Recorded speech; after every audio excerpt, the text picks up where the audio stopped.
Welcome to the show, sports fans. This is the Treasure Valley Prepcast on IdahoSports.com. That's right. Welcome in another edition of the Treasure Valley Prepcast on IdahoSports.com, where we break down District 3 athletics week in, week out. My name is Brandon Baney. We are joined by Logan Green, LG. How you feeling? You doing good?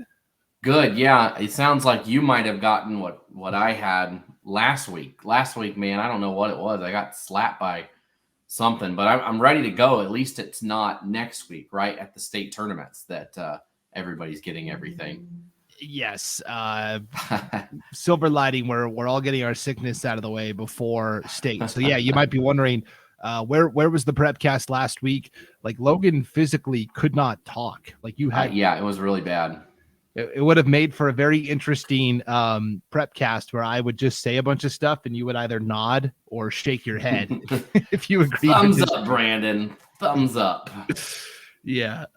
So I'm glad to see you're back and recuperated. And yeah, so we'll get into it. Last week on the show, we were going to break down all of the girls basketball district tournaments and kind of take you through each of the brackets, and we're going to do the same thing this week. We'll just have a lot more results to talk about. So if you are watching this podcast on the IdahoSports.com YouTube channel, first of all, would you like it and hit that subscribe button? That'll help us out, and that'll help other people find the podcast as well. If you are watching on our YouTube channel, I'm going to share my computer screen, and so you will be able to see all of the brackets up on the screen. And as we talk through these tournaments on the girls basketball side of things, if you are watching, I would recommend you make your screen full size so it's a little easier to see the brackets. If you are listening to the audio version of this podcast at IdahoSports.com or wherever you download your podcasts, have no fear.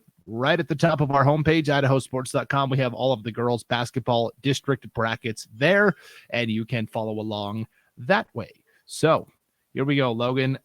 Let's start with what has actually officially been clinched in terms of district championships.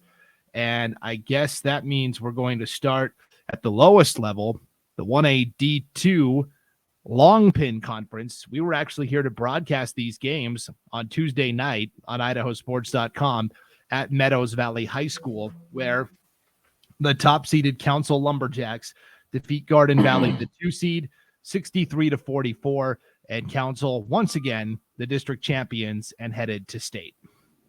Yeah, just another dominating performance, really, for Council. You know, to come away a big victory there over Garden Valley. And then, you know, last year, right, they make that run to the state championship, fall short against Rockland.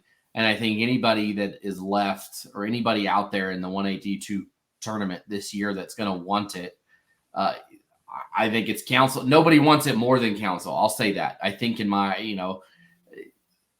going to see some other good teams there, right? You're going to see, Rockland's going to be there again. Well, they should be. I think they play today, right, against Mackey, but they'll probably be there. And I mean, you're gonna have lots of good teams that show up, but Council is a little bit of a chip on their shoulder after last year, so I'm excited to see what they can do this year. And then opposite side, I think that second bid, I think you're going to see. I think you're going to end up seeing Garden Valley come away with that one. It's impressive for Cascade, to be honest, to get from the 5 seed all the way to, if they win, right, they're going to state. That's pretty impressive for them. Their numbers were low. They have so many young players. Like, we were at that game a couple weeks ago when they played Garden Valley, and they just have a lot of young players on that Cascade squad. So to be 1 win away for Cascade, that's pretty impressive way to finish the season too. Yeah, Cascade as the 5 seed has in subsequent games, loser out games, knocked out 3rd seeded Tri-Valley 39-34, and then 4th seeded Salmon River 37-33. So a pair of tight wins for Cascade. And now can they take the ultimate step to beat Garden Valley? I know they're taking a huge pep bus over to New Meadows today to take in the game. And so for Cascade, this is really an exciting moment for them. When they played Garden Valley in the regular season. Garden Valley did win both matchups. The first one was only by 9 points, 45-36. And then the second matchup, they won a little more decidedly. That was the game you guys were at, 52-25. So I don't know. Cascade did keep it close once. We will see if they can do it again. And they've got the potential, I think, to do it when they've got the size, and that's where I think they have the advantage. And we'll see. One thing I will say about Cascade's girls basketball team is they I watched them play an entire game, and then it seemed like half of them went to the locker room, got changed, and came out and cheerleaded for the boys game. So I tell you, they played 2 games in a row, right? I noticed that. I thought that was impressive to go out, play a game, run up and down the court all day long, and then come out and cheer for the boys team. So I like that Cascade squad. But in this game, I think I like Garden Valley. Right. And I think when you talk about dual activity athletes on the Garden Valley side, one of my favorite athletes is Gracie Castillo. She plays basketball and she wrestles as well, Logan. And she's one of the better female wrestlers in the state of Idaho. So, well, you could see the one game we did, you could see she came in late. She was like coming as fast as she could, and she had her wrestling shoes with her. And, she had, I'm here after wrestling practice. And I believe when we talked to the Garden Valley coach up there, she wasn't available for a lot of the games because she had wrestling. And then there was a couple other girls that weren't available because they played volleyball. And so like the team hadn't always had everybody together. And it was like when some could be there, the others couldn't. And so, when you get to this point in the season, I think you're going to have, all right, everybody, we're putting everything else to the side really quick. Let's do the state tournament thing. Yeah, for sure. And then one last note on Council. Michaela Hart was the IdahoSports.com player of the game in that district championship win. She had 18 points in the victory. And at 6'1", she's got size that not many teams that are going to be at state can boast. I would really love to see Council match up with Mackey at state, because Mackey's got a 6-foot post and Megan Moore, who's going to actually be a thrower for the Idaho State University track and field team once she graduates. And so that would be a fascinating matchup inside, I think, between Council and Mackey. But of course, Mackey has to get there first. I'm doing this daily bracketology on IdahoSports.com, basically a refresher of, okay, who clinched official bids to state last night? What are we projecting in terms of who's going to make it, and what would the matchups be? Council would be the 6th seed in our current projections, and I think Garden Valley would be 8. So District 3 overall a little down compared to East Idaho, and then also North Idaho, where Kendrick and Deary both are. The top 4 seeds all belong to Rockland, Mackey, Kendrick, Deary. So in terms of seeding, you can expect to see Council in the bottom half of the seeds. So, and how would that be as a 3 seed though, right? To show up at state and you get a conference champion that's been rolling through their conference and went undefeated. I don't care who you are. That's not exactly what you want to line up against in your first round game. And it's a 3 seed. So you could potentially see a fantastic 3-6 game. Yes, and I will also mention then on that side of the bracket, Rockland had been the number 1 all year long, and then they started their postseason play. And of course, the Max Preps rankings are based only on your regular season games. And Deary, one of Deary's opponents, I think it was Camei, got a win, and that boosted Deary's Max Preps rankings enough to actually leapfrog Rockland for the final Max Preps rankings. So Rockland got pushed down to the 2 seeds. So you're talking about maybe Rockland Council in the semis, a rematch of the championship from last year. Yeah, that would be fun for everybody else, probably, except for them, right? Right. So these are the interesting things that rattle around in my brain as I do these bracketology updates week in, week out. Other district championships that have been claimed, we saw on Tuesday night at the 2A District 3 tournament, the Melba Mustangs defeat the Coal Valley Christian Chargers by 10. This was another game on IdahoSports.com. To me, if you're a Coal Valley fan, I think you're pretty encouraged, because you've lost to Melba by double digits all year, but closing the gap to 10 points here in the district championship, I think is an encouraging sign. Both teams were going to state regardless, no matter what happened, because this league gets 2.5 bids. So Melba and Cole Valley were among the first teams to officially clinch spots. And now Ambrose on the back end of the bracket beat Nampa Christian in the third place game, 54-28. And Ambrose will play either Kellogg or Orofino in that state play-in game. And that will be on Saturday at Grangeville. Orofino and Kellogg are playing tonight to determine that play-in game spot. So we could see 3 teams from District 3 at state. Yeah, and I don't think anybody thought differently that Melba would come away with it. And you know what? This was a conversation we had, especially on the boys' side, where the conference maybe got a little bit, I wouldn't say gypped, but the way that the computer calculated things, they were lower in seeds. You had, I believe it was Ambrose and Melba playing in the first round, and they didn't like that was potentially a state tournament championship game, and blah, blah, blah, all of that, whatever you want to say. But like if you look at your rankings, right, or your bracketology report, you have Melba as a 1 and Cole Valley as a 3. And so I think that shows how good the conference actually was this year. And that was something we talked about with the teams that these two, Melba and Cole Valley, had played outside of conference, right? They beat a lot of 3A teams. They played 4A teams. Melba beat 5A teams badly, multiple times. And them doing that just helped boost Cole Valley as well. And now all of a sudden you've got a 1 and a 3, which is a path where you could potentially see the two of them meeting up at the state championship game. Yeah, and the top 3 seeds at 2A state are all locked in. It's Melba 1, Soda Springs 2, Cole Valley 3. And Ambrose, if they got in, would be a bottom half seed there. So Kendall Clark, our IdahoSports.com player of the game in the district championship, double-double, Logan, 20 points, 13 rebounds.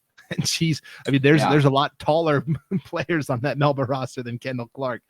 So Melba to me still the overwhelming favorite going into state for Class 2A girls basketball. So those are the official district championships that have taken place, but we have a number of district championships that will happen tonight. We're recording this on Thursday, February 9th, Logan. And so we'll talk about now the district championships that are coming up and how we think they might go. Let's start at the 5A, where you'll have Boise and Rocky Mountain, the top 2 seeds, playing each other. They both have already clinched spots to state. So really, this is for bragging rights, essentially. Right now in our bracketology, Boise is the 5 seed. Rocky Mountain is the 8 seed. Overall, they would be the last seeded team. But I don't know. This championship game will be at ICCU Arena as part of a doubleheader with the 4As tonight.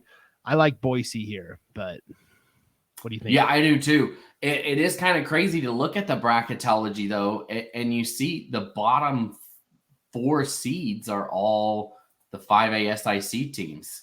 Yeah. Like, the conference over here it wasn't as strong, at least on paper. And, when those teams went out of conference, they didn't perform well. Not these teams specifically, but middle of the pack teams were getting beat by Melba. And obviously that's going to pull it down. I mean, I know Melba's great, but a 5A versus a 2A, I can't imagine the computers liking that very much. So no first round. I guess you potentially could see a all semifinal SIC matchup if everybody upsets everybody else in the first round. But I like you said, I like Boise tonight. I think Boise takes care of business. They've just been on a tear. I mean, they did lose that one game, but I just think that, I don't know. I think they've got the pieces. I think they've got the key players, and that's always what it comes down to in February and March. Now, Rocky happens to be the only team to beat Boise outside of Lake City on that opening game. So you never know. But at the end of the day, it doesn't matter. I mean, it does matter, right? You want to win, especially in that environment, playing there at the ICCU Arena. That's a cool place to play a basketball game. So you definitely want to come away with a win. But at the end of the day, it doesn't matter. The real tournament is next week. But having Boise as a 5, that's very surprising. That's a tough matchup for a 4 for a team that only lost 1 game or 2 games all year. And I wonder how much that loss to Rocky Mountain factored in to the equation where their ranking is. Yeah, I think Boise took care of their business, and then the rest of the league kind of didn't hold up their end of the bargain. And so the entire league, I think, dragged Boise down a little bit. Now, Boise can climb up in the seedings. These are just our projections. Thunder Ridge right now would be the 2 seed overall. They actually have to play Mountain View in a state play-in game Saturday. We're projecting Thunder Ridge to win that game. If they didn't, everybody would move up a slot. So Boise can move up to 4. And then the same thing, Lake City is currently projected as the 3 seed. They're playing Eagle in the other play-in game on Saturday. And if Lake City were to lose that, then Boise could slot all the way up to 3. So we'll have to wait and see there. But speaking of the back end of the bracket, Timberline and Owyhee also punched their tickets to state on Tuesday night in loser-out games. No, they're not even loser-out games because the loser is still alive. But Owyhee beat Eagle 56-40, and then Timberline beat Mountain View 48-41. So I guess I'll eat my crow here, Logan. I said I thought Owyhee was going to be the team that was in trouble. They still are not playing without Sid Rodriguez. She's with the team and listed on the roster and stuff, but she is not playing. And we talked about that. But good for Owyhee to clinch and get to state. This was an exciting win for Coach Axe. Yeah, and just chalk it up to another successful season for an Owyhee athletic program. It doesn't stop, right? I mean, last year obviously we saw the success with basketball and then baseball, and then softball winning districts, and now football made it to the state playoffs during football season, and now here's the basketball team on the girls' side making it. Have they now been to state in every significant, I don't know about volleyball, but every other significant sport they've been there, and they've only been open for a year and a half. Yeah, it's pretty impressive for sure. And then on the other side, Timberline gets a win over Mountain View 48-41. I really think Timberline is a dangerous team when you look at just they're the defending champions, right? They still have some key players back from that team a year ago. Currently, Timberline would be the number 7 seed overall. And they would be projected to play a Thunder Ridge team that is reeling, Logan. Thunder Ridge went undefeated in the regular season and now has lost twice to Rigby at districts, including by 20 points in the district championship game on Tuesday night. And speaking of first round matchups, you're looking at possibly Boise and Rigby in the first round. And those are 2 of the hottest teams in 5A hoops right now. Right. What a matchup that would be. But to me, Timberline with Coach Andy Jones, they're lurking and they're very dangerous. In that win over Mountain View, they showed their incredible balance. Emily Swilly, Grace Mertez, and Piper Davis all scored 10 points each for Timberline. And to me, that's encouraging, where last year, they had Sophie Glancy and she did her thing. But this year, Timberline's got more balance. So if one of those players, one of those starters has an off night, somebody else can step in and assume control. And Piper Davis and Lauren McCall are both still there. So, I mean, I don't know. I really like Timberline as a dark horse. Yeah, I think just excuse me, just having that win right last year in the state championship, having that in your back pocket, I think that goes further than people anticipate. The next year, you've played in the Idaho Center, you've won games there in the Idaho Center. It's not new. It's not, and I think that's the big thing is, right, when you step in, it's a different environment. It's not the same as playing in a high school gym. It's not the same as, a district tournament at all. It's the big stage, right? And it's not a new thing for Timberline. They've been there, they've done that. A lot of these teams have, but Timberline has really been there and really done that, because they've come away with a championship there. So you can't ever count out the returning champs. For sure. And the fact that Mountain View got to that loser out game against Timberline was pretty incredible, Logan. I'll point you to last Saturday where Mountain View played CUNA in a loser out game, 29-27, the final. This was, to me, the shot of the year so far, and it probably will be, barring some really crazy state tournament stuff.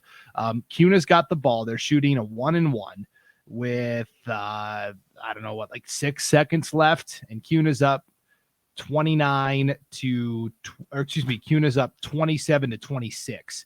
They miss the free throw. It's rebounded. Destiny Thompson from beyond half court. She was like a step behind half court, Logan. Lets it fly and swishes it. And that's the walk-off, 60-foot buzzer beater for Destiny Thompson and Mountain View. And they live to fight another day. And now they've propelled themselves all the way into a state tournament playing game against a Thunder Ridge team that is reeling. And so now can Mountain View, under first-year coach Coach Pringle, can they keep it going? It's a great story. I don't know if it's going to happen. I'd love to eat crow, but I don't know. But I've seen that shot show up in like random places of Twitter, right? People that I'm like, how did you see this? Like people in Kansas, and check out this shot. So it's making the rounds on the Twitterverse, which is kind of cool. But it's going to be tough for Mountain View. Now, again, they hung tough with Timberline. They played well here in the state or the district tournament, I should say. And so you never know when you get in those situations. And like you said, what's inside Thunder Ridge's head after losing 2 in a row, after not losing all year. And like you said, getting absolutely waxed by Rigby by 20 points. That's just, where did that come from? That was a question I had when I saw that score is everything okay with Thunder Ridge, or did they just kind of get rattled? I mean, that first one was something like 5 points like that. But 20 points, that's, I still think that is one of the best teams in the state. Clearly they didn't lose a game all year. And so I still think it'll be a tall task for Mountain View to get past the hump there. I think for that district championship with Thunder Ridge and Rigby's a really tough place to go play when the fans pack it and it's loud. And I believe Rigby jumped out to, it was either an 11-0 or 12-0 lead, like boom, right out of the gates. And I think Thunder Ridge was just kind of rattled and never recovered from that. So yeah, that's going to be a very interesting state play-in game. Eagle will have to head up to Grangeville to play Lake City, a Lake City team that just got boat raced by Coeur d'Alene. And I guess I should say Lake City is playing Post Falls. It could be Post Falls as well. I don't want to slight the Trojans, although they have not beaten Lake City yet this year. But either way, whether it's Lake City or whether it's Post Falls, Eagle is going to be the underdog, especially because they lost to Post Falls head-to-head this year. Right. And you know what? Lake City is the only team to beat Boise outside of Rocky Mountain. That's a really good Lake City team. We've said it all year that we thought the conference was getting 4, that's what it was going to end up being. And I still think that. And again, I'd love to be wrong, but I just think that Lake City team is very good and that Thunder Ridge team is very good. And so it's going to take a very phenomenal performance from both of these, from Eagle and from Mountain View to get those final 2 bids. Yeah, a tall order for sure. So we'll keep an eye on all of that. We talked about Boise Rocky being game 2 of the championship doubleheader tonight at ICCU Arena. The first game will be the 4A District 3 championship, top 2 seeds, Bishop Kelly and Columbia. Really, they've kind of had an easy time here at districts. BK beat Ridgeview 69-24. Columbia beat Skyview 57-36. Skyview will host Ridgeview tonight for 3rd and 4th place. The winner of that will then get to challenge the loser of BK and Columbia for that second and final bid to state. But to me, it's BK and it's Columbia, to me, pretty clearly. Yeah, I don't think if there's a conference that's this cut and dry in terms of the top 2 being the top 2. And I think it's these two. Just they are 3 steps above everybody else. And you know what? Bishop Kelly, on your projected rankings, again, they're not Brandon's rankings. They're what the computer tells Brandon the rankings are. That's the bracketology is Max Preps. That's right. Exactly. And they come out as what, like a 5, I think is where they're at. And they only have 3 losses on the year. And one of them is one's to Boise. Right. And then it's who was the other one too? They lost to Boise and Timberline, and they lost to Skyline. So 2 of their losses are to qualifying teams in the 5A. So I think they're a little disrespected, and it's probably coming down to unfortunately, how poor the conference has lined up. That's going to pull you down. And then that is true. I mean, there's no denying that, but it's a good team. I mean, Skyline probably not as good as they were last year. The entire 4A girls tournament is going to look different this year, right? Like, you had heavy hitters in Skyline and Burley last year, and now neither one, the state championship matchup, both of those teams are gone. So it's somebody else's turn to quote reign supreme on the 4A girls tournament this year. And I don't think there's a reason that Bishop Kelly can't squeeze their way in there. Again, they haven't been playing the toughest competition the last month, so I don't know if that factors in, but I think they got just as much of a shot as anybody to get through there. Yeah, when you look at last year's tournament field at state versus this year's, you're looking at maybe 2 teams returning to state, and that's it.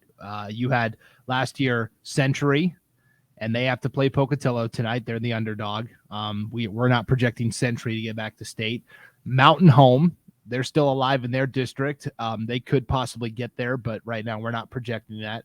Sandpoint will probably win their league and make a return. Columbia, we feel pretty good about getting back to state. And then the bottom half of the bracket, Blackfoot could get back. They're playing in their district championship tonight. Skyline's already out. Burley's already out. Middleton moved up to 5A. So, you're looking at 2, maybe 3 teams that are back from last year's 4A state tournament. And you're right, Logan, it's going to be kind of a new frontier. Bishop Kelly currently projected as the 5 seed. Columbia would be the 8 seed.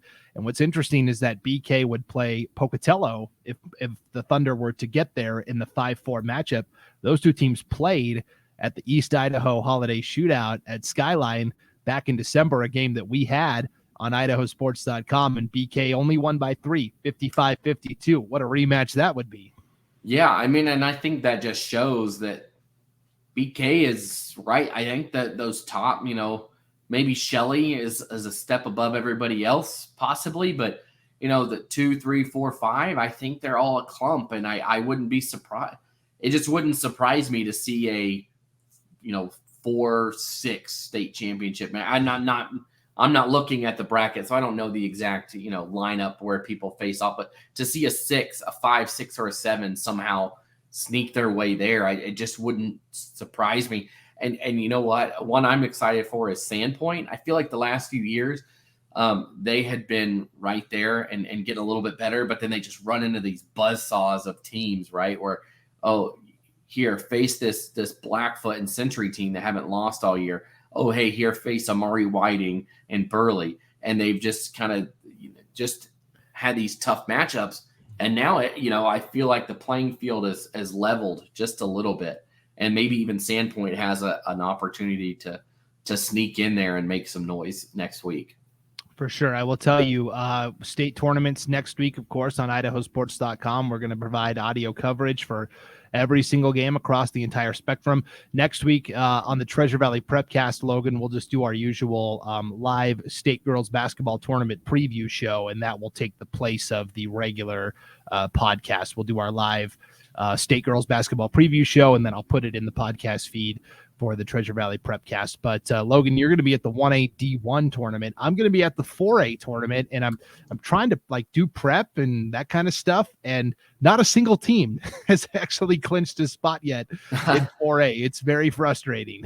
Still all up in the air, and it's and it might be one of the more entertaining.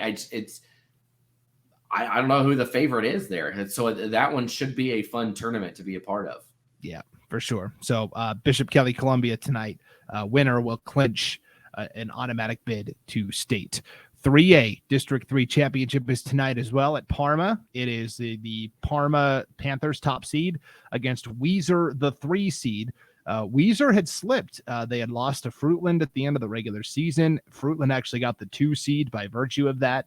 But in the semifinals on Saturday, Weiser got payback. They beat Fruitland 66-44. So you've got Parma and Weiser both advancing to state. This is a district that gets 2.5 teams in. So no matter what happens in the district championship tonight, both Parma and Weiser moving on, and both teams pretty talented.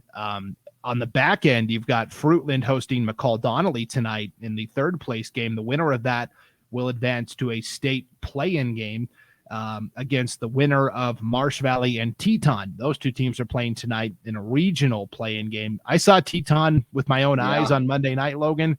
They're good.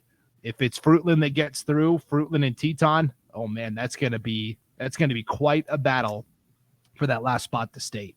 Yeah, I mean, they were right there. They led a lot of that game against Sugar Salem, did they not? I mean, they had the lead. It slipped away there at the end, and taking care of business against Teton is going to be tough. And you know what? But Fruitland has shown that they can hang with the top dogs, so to say, by taking down Weiser. But then Weiser, like you said, and it shows right here, they got the best of them on Saturday night. And this is a league where now you're seeing the teams not, at the bottom, like we saw at the 4A, like Parma, I think, comes in as the 3. Weiser would be a 5, I believe. And, if Fruitland gets in, right, I think we could potentially see a Fruitland versus Parma first round game, right? Yes. Fruitland currently would be the 6th seed. So that's just what everybody wants, right? Get to state and see an old friend. That's right. I don't think they view it like that. And a friend, I use that word. Correct. We talked about pivoting to using max preps to seed the teams at state to try and avoid these conference versus conference matchups. And they still happen, right? But at least now you can say, well, that's just the way the system is. In the past, there was no excuse. The bracket was all predetermined. And you still had conference teams playing each other in the first round. And that to me was inexcusable. But now, at least with this, you can say, hey, it is what it is. And I'm sure if we did this 9 times out of 10, you'd be playing somebody from a different district, 9 times. But sometimes those conference matchups do slip in there. So we'll see how Fruitland does as they continue to try to get to state. And then we've got the 1A D1 District 3 tournament, Logan, where we've been on the Greenleaf. We've been on the GLF train all year, have we not? We have been hyping up Greenleaf Friends all year. I know you in particular. Greenleaf. Like I said, I think they have one of the best players and nobody's heard about. Yeah, Shea Olson. Yeah. Phenomenal player. Greenleaf, the 3 seed, knocks off Rimrock, the 2 seed, on Saturday in the semifinals, and pretty convincingly, 15-point win, 37-22. So Greenleaf Friends punches their ticket to state, along with Liberty Charter, the number 1 overall seed. They beat Wilder in the other semi, 43-24. So now you've got Liberty Charter taking on Greenleaf tonight at Columbia for the district title, but both teams moving on. What an accomplishment for these schools. Yeah. And I'm excited to see Greenleaf play there in the state tournament.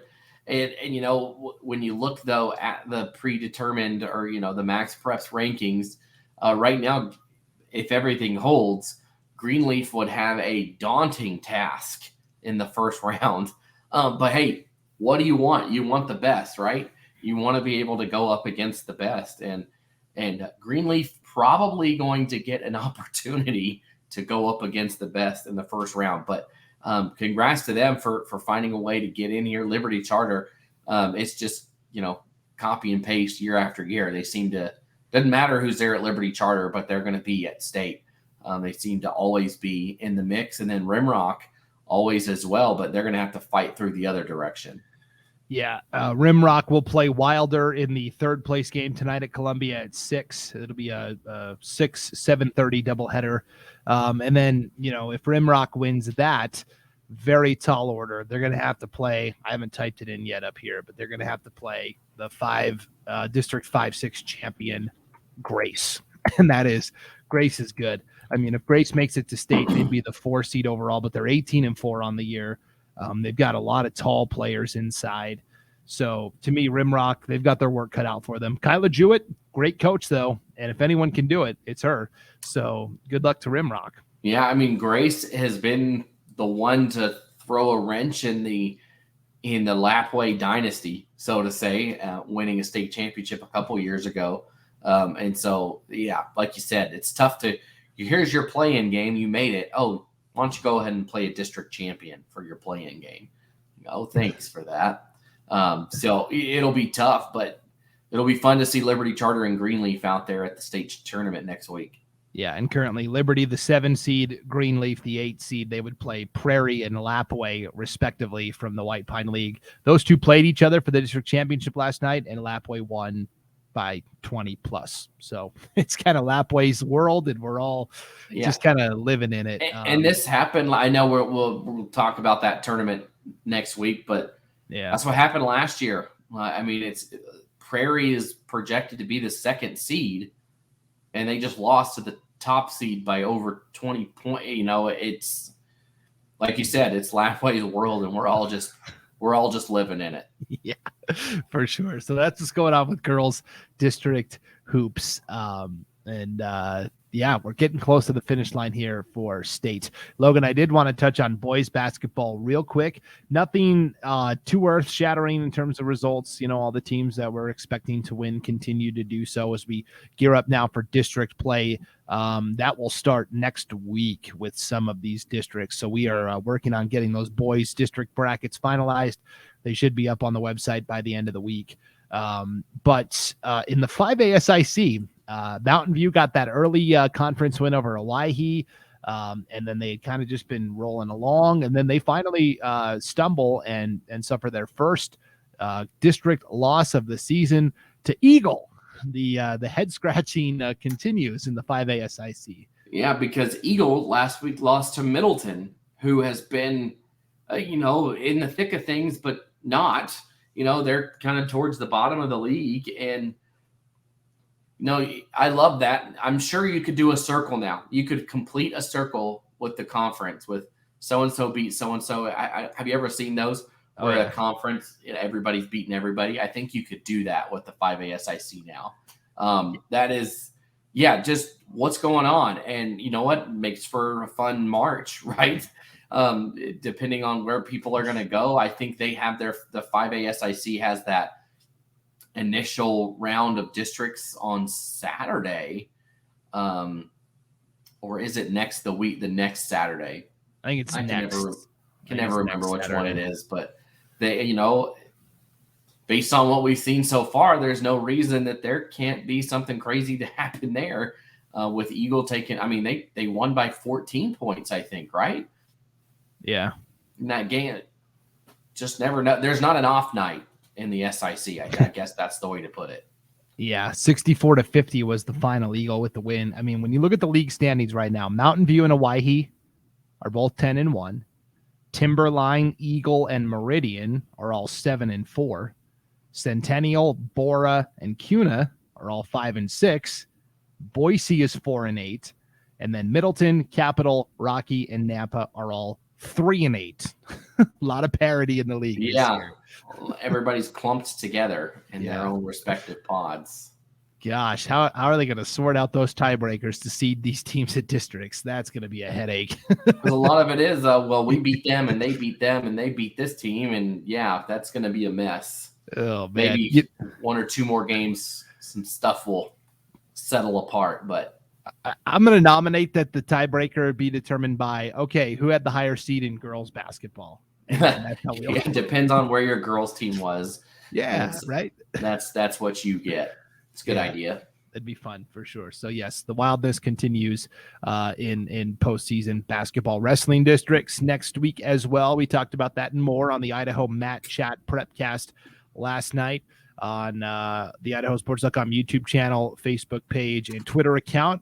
You can also subscribe to the Idaho Mat Chat Prepcast wherever you download your podcast. That is our wrestling only podcast we do each week. So there's your wrestling coverage there. All right, Logan, I'm going to hop off because I need to preserve my voice. I've got one more game to do tonight. So I got to save what little I have left. Yeah, well, good luck with that. We've got a lot of district championship games on tonight, so just be sure to check it out. And then, next week, every single game. We will be at every single game. Yes. It's hard to do that, and we will be at every single one of them. So You can listen to every game right here. I mean, we have the best in high school broadcasters, I think, right? And where, it's an audio broadcast, but you're going to feel like you're right there. I mean, you can just sit down, you can just listen to it in your ear while you're driving or whatever it is, wherever you may be. You can pop in and out of games, and it'll be fun to listen to, and just be sure to check out the coverage on Idaho Sports next week. Yep. I try not to brag too much, but other entities that will cover the tournament, they weren't talking about Shea Olson and they were Greenleaf all year long like we've been. So just remember that. Yeah, we've been here from the start, covering this week in, week out. We know these teams, we know these players, we know these communities exceptionally well. And that's sorry, I'll go one more thing on that. I think that's always been the thing whenever I've gone around, and I know you've probably seen it too, where we know these teams.